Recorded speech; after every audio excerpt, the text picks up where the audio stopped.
በጣም ስሚ ግን ቆይ እስከ መቼ ነው እንደዚህ የሬሳ መኪና መስለን የምንቆየው? እሷ እንደሆነ አታየን አትመለስም እንደሆነ አሁን እባክህ እንደ ስለሆንክ እኮ ወይዘሮ ሰማል እናስመልሳት። ራስን አትጉዳ። አያገባሽሞች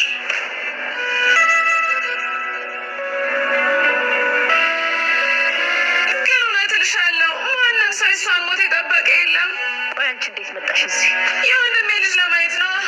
ኧረ ግዴታ እንደ ሌሎቹ ለቅሶ ጠብቄ መምጣት አይጠበቅብኝም። ይቅርታ። ለምን? እኔ እንጃ። ግን ራስን ጠብቅ እሺ? ለማን ብዬ ማንን ብዬ?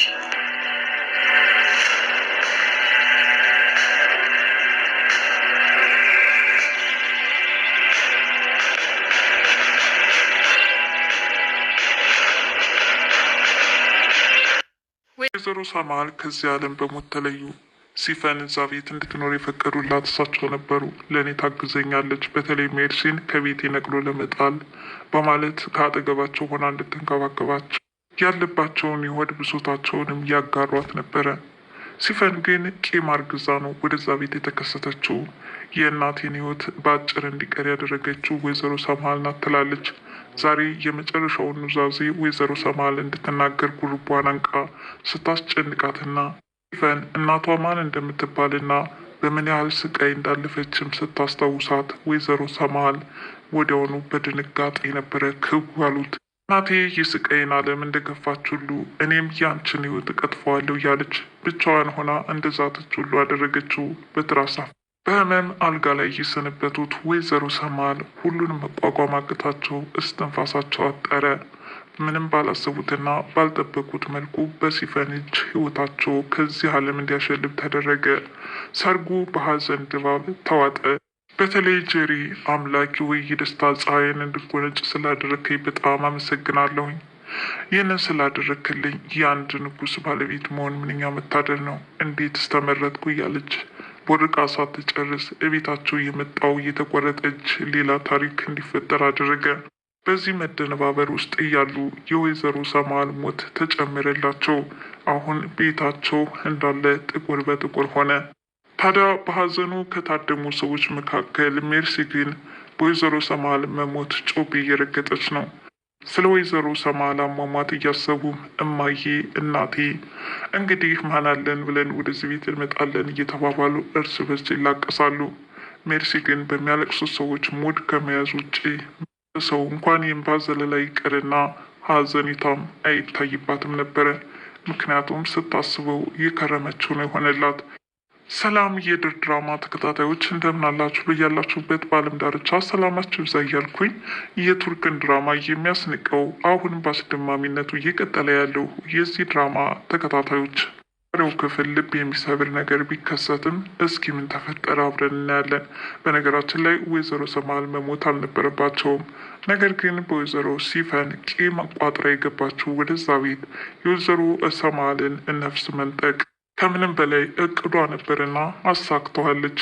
ሲፈን የወይዘሮ ሰማል ሕይወቷን እንዲያጠር ብታደርገውም የልቅሶ ሰዓት ግን ሀዘንተኛ ሆና ውላለች። ታሪካችን ከባለፈው ካቆመበት ስንጀምር በካርቶን የተቆረጠ እጅ ከጀሪ ፊት ቀርቧል። ለዛውም በስጦታ መጠቅለያ አልሙኒየም የታሸገ።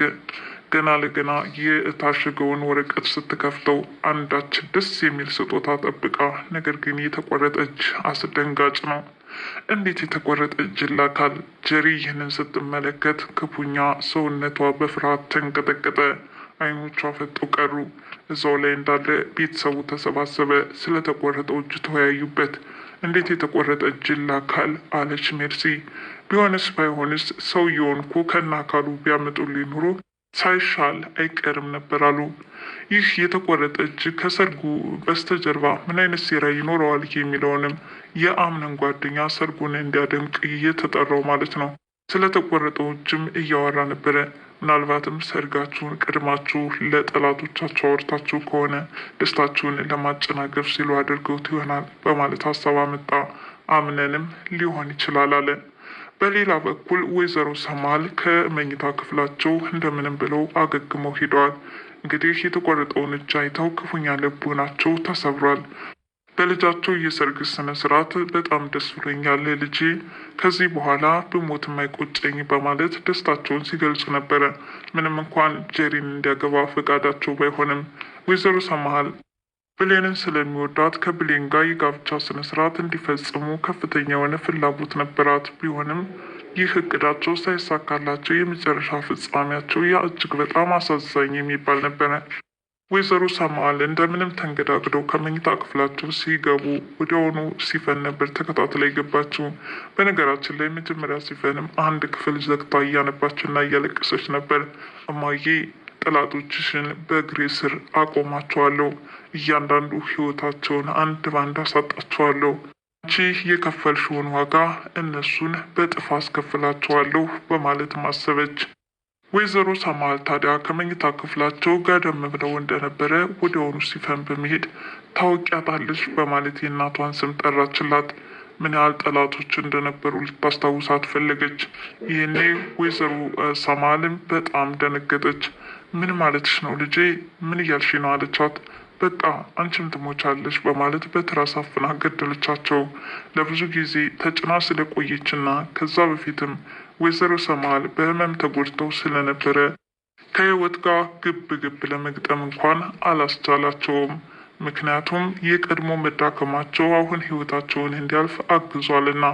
የኋላ ኋላም ወይዘሮ ሰማል መሞታቸው በቤተሰቡ ዘንድ ተሰማ። ዘመድ ወገን ተሰብስቦም ተላቅሶ ወይዘሮ ሰማልን ከዚህ ዓለም በሞት የተለዩትን አልቅሰው ቀበሯቸው። በሰራተኝነት ተቀጥረው እያገለገሉ ያሉት ወይዘሮ ዛህራና ብሌንም አነቡ። ጀሪም አማቼ ደስታችን ሳንጨርስ በሞት አጣሁሽ እያለች አለቀሰች፣ ተንሰቀሰቀች። ሜርሲ ግን ምን አባትሽ ሆነሽ ነው የምታሽቃብጪው? ለእኔ ግን እሰየው እንኳን ሞተች እያለች ነበረ። በእነሱ አለቃቀስ እየተሳለቀችና እያሾፈች የነበረችው። ሆኖም እንግዲህ በዚህ ሁኔታ ልቅሶ በደማቅ ማለትም የሞተ ሰው አይመለስም እንጂ ወይዘሮ ሰማልን በሚገባ አልቅሰው ቀብረዋቸዋል ማለት ነው። እንግዲህ ሀምነንም በሰርጉ ዋዜማ እንዲህ አይነት ሀዘን ገጥሞት ልቡ ተሰብሯል። እማዬ ምን ማድረግ እችላለሁ? ከእንግዲህ በኋላ ምድሩ ይቀላልሽ እንጂ ተባባሉ። እሲ ብቻ የወንድሜ ልጅ ደህና ይሆንልኝ እንጂ ሰማልስ የእጇን ያገኘችው እያለችም አወራች። የወይዘሮ ሰማልትም ወይዘሮ ሰማልን ከቀበሩ በኋላ እዛ ቤት ሰንበትበት ብለዋል።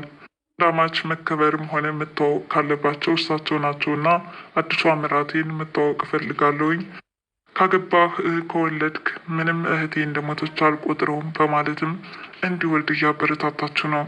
ጀሪ በጣም ደስ ብሏታል። ምክንያቱም እሷም የምትፈልገው ስለሆነ። ወይዘሮ ሜርሲም ነገሩን እያሽቃበጠችና ይኸውልሽ እንግዲህ ናመስግኝ በእኔ በኩል የአንድ የንጉሳዊ ቤተሰብ ሚስት ሆንሽ በማለት ታወራታለች። ጀሪም ያንችን ውለታ ከፍዬ አልጨርሰውም፣ በጣም አመሰግናለሁ ተባባሉ። ጥሩ ዛህራና ብሌን በሀዘን ተውጠው ልባቸው ተሰብሮ ቤቱ ተርመስመስ ወጥቶ የሚያደርጉት የሚያነሱት ጠፍቷቸው በጣም በሚያሳዝን ሁኔታ ልባቸው ተሰብሯል ማለት ነው። በሌላ በኩል ሲፈንም አሁን ምንም ያልገደለች በመምሰል ለወይዘሮ ሰማል አሟሟት ጥቁር ለብሳ ነበር የዋለችው። ሜርሲ ቆይ ምንድን ነው ጥቁር የለበሽው? አሁን አንቺ ማዘንኩልኝ ነው አለቻት። ድሮ እንደማትዋደዱ አውቃለሁ፣ ምን ማስመሰል አስፈልግ አለቻት። ሲፈንም ይህ ማስመሰል አይደለም፣ ሰውኛ ስለሆነ ብቻ በሞት ለተለየን ሰው ማዘን ግድ ይለናል በማለት አስመሰለች። ምንም እንዳልገደለችና እጇን እንደሌለበት አድርጋም ድራማውን ተጫወተችው። ወይዘሮ ሰማል በያዛቸው ህመም ማለትም በደረሰባቸው ጉዳት በከፍተኛ ሁኔታ የልብ መታፈን አደጋ ደርሶባቸው ይችን ዓለም እንደተሰናበቱ እንጂ በሰው እጅ ጉዳት እንደደረሰባቸው ያመኑት ነገር የለም። አሁን ላይ አምነንም ቢሆን የሚያወራው ስለዚሁ ነው። ቤተሰብ ዘመድ ወገንም እንግዲህ አቶ አምነን በቃ እግዚአብሔር ያጽናህ፣ ለሆነው ነገር ምን ማድረግ አይቻልም፣ የእሱ ፍቃድ ነውና ሁላችንም ወደዛው ነን እያለ ማጽናናቱን ቀጥሎበታል። ቷምነንም እማዬን ማጣት አይገባኝም ነበር፣ ይህ ሁሉ የኔ ጥፋት ነው እያለም እያለቀሰ ነው። በዚህ ሁኔታ ሲላቀሱ የነበሩ ከልባቸው አዝነው የነበሩ እንዲሁም እንደ ሜርሲ አይነት ሙድ እየያዙና በሚያለቅሱ ሰዎች ራሱ ለምን ያለቅሳሉ አይነት ስሜት ሲናደዱ የተመለከትናቸው ብዙዎች ናቸው። በትዝብት የሚመለከቱ ሽማግሌዎችም አሉ። በተለይ የወይዘሮ ሜርሲን ሳቅና ፈገግታ የሚያስደንቅ ነበረ። ጀሪ ነፍሰ ጡር ሆናለታለች፣ በቅርቡ የልጅ እናት ታደርገውታለች በማለት ሜርሲ ቀድማ ለቀድማ እያማረተች ቢሆንም በመጨረሻዎቹ ግን እውነትም ጀሪ ወደ ሆስፒታል በመሄድ የእርግዝና መመርመሪያ መሳሪያ በማምጣትም ነፍሰ ጡር እንደሆነች አውቃለች ማለት ነው። ጀሪ እንግዲህ ሳታስበው ሚስት ሆነችም አይደል? በጣም ይገርማል። ነገር ግን አሁንም ብሌንን አትዘኝ፣ በቃ ይበቃሻል፣ ልብሽ ተጎድቷል እያለ ሲያጽናናትና ካጠገቧ ሆኖ ሲደግፋትም ነበረ። አሁንም ቢሆን አምነን ወደ ብሌን ልቡ እያደላ መጥቷል። ጀሪ ደግሞ በበኩሏ ነፍሰ ጡር ነኝ ብላ ተከስታለች ማለት ነው። ድራማ ለዛሬ እያቀረብኩላችሁ ይህንን ይመስል ነበር። ቀጣዩን ቪዲዮ እስከማቀርብላችሁ ድረስ ለዚህ ቻናል አዲስ የሆናችሁ ሰብስክራይብ እያላችሁ ቤተሰብ እንድትሆኑ በትህትና ጠይቃለሁ። ባይ ባይ።